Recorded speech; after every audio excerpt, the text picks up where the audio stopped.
My name is Kibonen Nfi from Cameroon, West Africa.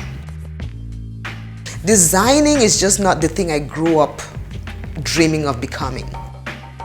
It's not an honorable field back home. But today I understand that I had been one a long time ago. I have always been the person who would design the bridesmaids' dresses. I would do the sketches for it, or I would just find pictures and put together of what I want. And then I would travel distances to go find the right fabric.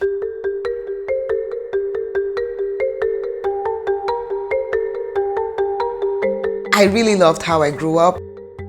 My dad was an administrator in a couple of cities in Cameroon, and my mom is a community development specialist.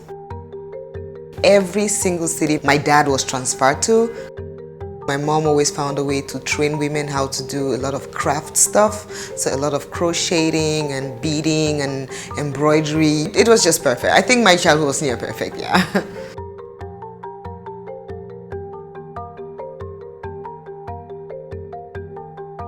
What inspired me to becoming a designer was very much my personal quest to stay authentic. After having a master's degree, I had to go back to get a degree in fashion. Because once I got into the field, I was like, oh my God, I need to arm myself. It's tougher, it's deeper, it's really deeper than you would imagine.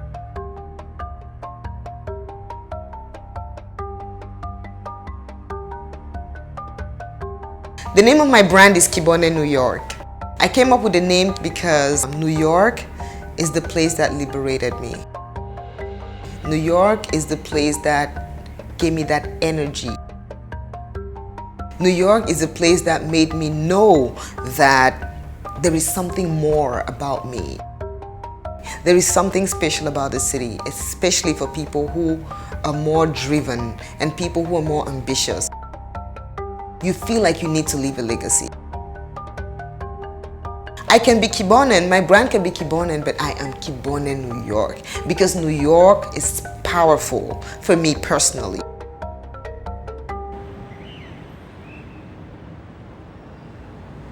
I feel like I am like the ambassador for Cameroon.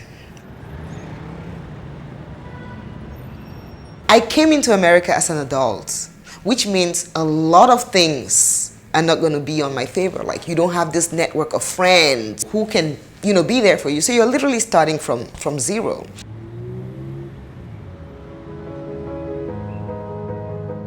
I worked at Saks for a couple of years.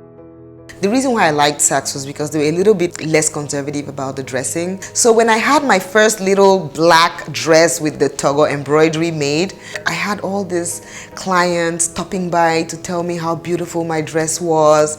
And some of them even asked me, did you get it from upstairs? And I'm like, upstairs at Saks? Like, upstairs would be like Chanel, Escada, Burberry, all those amazing brands. I'm like, no, it's not from anywhere upstairs. Actually, I had this dress made for myself. They really appreciated it so much that some of them actually asked me to make it for them. Then I was like, okay, I can be more creative on this. Because traditionally it's done on black. I was like, let me try red, let me try green, let me try orange. And they bought it for like interesting prices. And then I was like, so what do I do with this?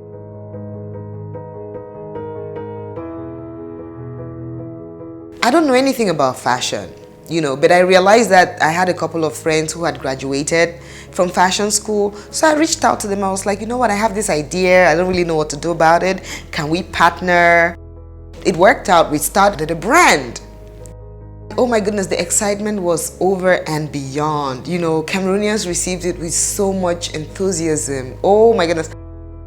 In the entertainment industry for Cameroon, in the fashion industry for Cameroon, it was a new day. People started feeling free to tap into themselves and bring out what they have. We were invited to so many shows in England, in South Africa. And everybody was getting inspired, you know. Then we were like, okay, if we are doing this, can we do like a fashion show back home? So we created a fashion show back home.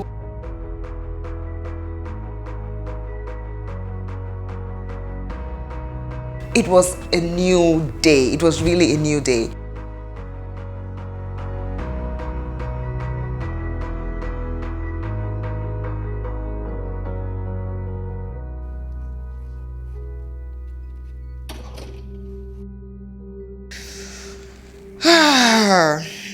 While I was doing this, what I was going through, I was literally going through the most painful phase of my life. It just happened that I had to do one of my first jobs ever with the government of my country, and it went so horrible. I never got paid. I lost a lot. It was depressing. I felt like, why am I doing this? It was a low point, but I had to force myself to turn it to a source of inspiration. When I started fashion, it was completely inspired by the culture of my hometown. Particularly, I was inspired by the embroidery done by the women in my hometown. It's actually called the togo. This garment was the kind of garment where when you wear it, everybody's looking at you like you're from the remote part. Like, back home they will call you, you're from Bamenda, which is the name of my hometown, but the way they would say it is like in a condescending manner, like, these Bamenda people, I found a way of making the silhouettes more modern, kind of more sexy, The styles were very diverse, the fabrics were very, luxurious. Cameroon has about 200 and something different languages, which means everybody from their little corner, they have their own different culture and they wear different things that represent them. So now for somebody from another part to actually identify with this and wear it, believe me, that's the win.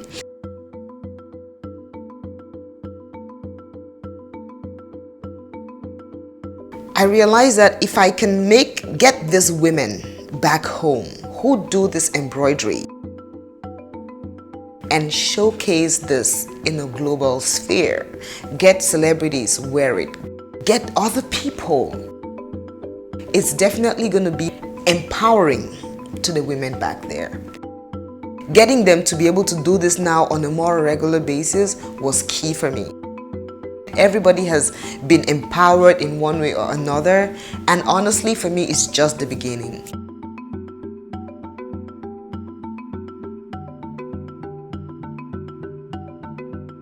As I am inspired by certain things from the continent, you will find me being inspired by certain things from Asia.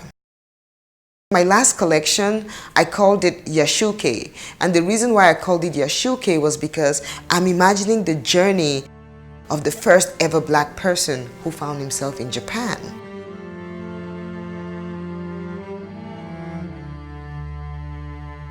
He would definitely be exposed to the Japanese kimonos, but at the same time he's coming from this colorful, ethnic background, so I try to bring those two together.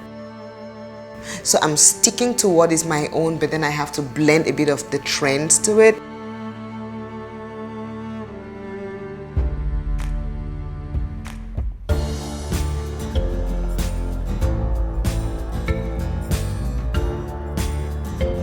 Coming from a place where I did not even know how to stitch and I did not really was a great sketcher, and I had to do a collection, stitch it myself and put it on the runway at Lincoln Center for Mercedes-Benz Fashion Week. That was the high moment in my life because I was like, really? I wanted Africans to see Africa on that runway. So I was unapologetic about using my African aesthetic. When you get into fashion, you look at names like the Vogues, the Elle's, Cosmopolitan, Harper's Bazaar, Glamour magazine. You feel like, oh, this is really not for me. So officially, I was in Italian Vogue. My high just kept getting high.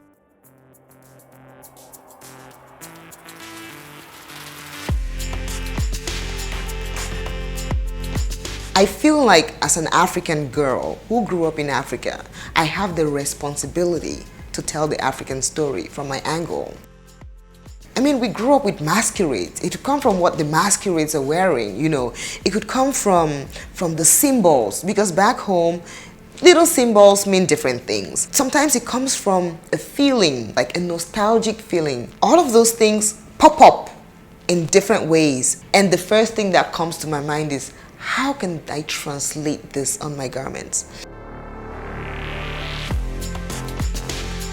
I don't think we were created to just work for people. I think we were created to create.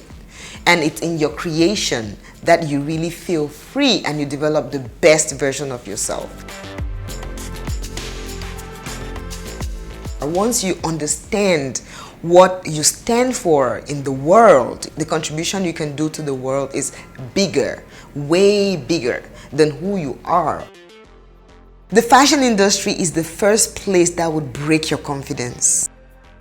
You have to be strong enough to use that as an opportunity to go hard.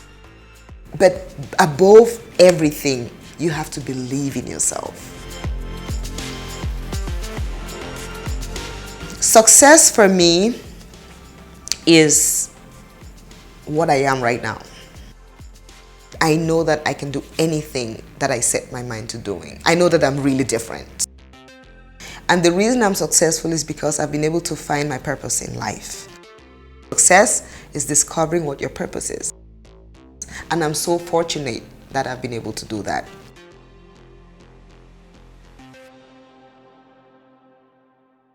Hi, I'm Kibonen and keep watching Nina TV.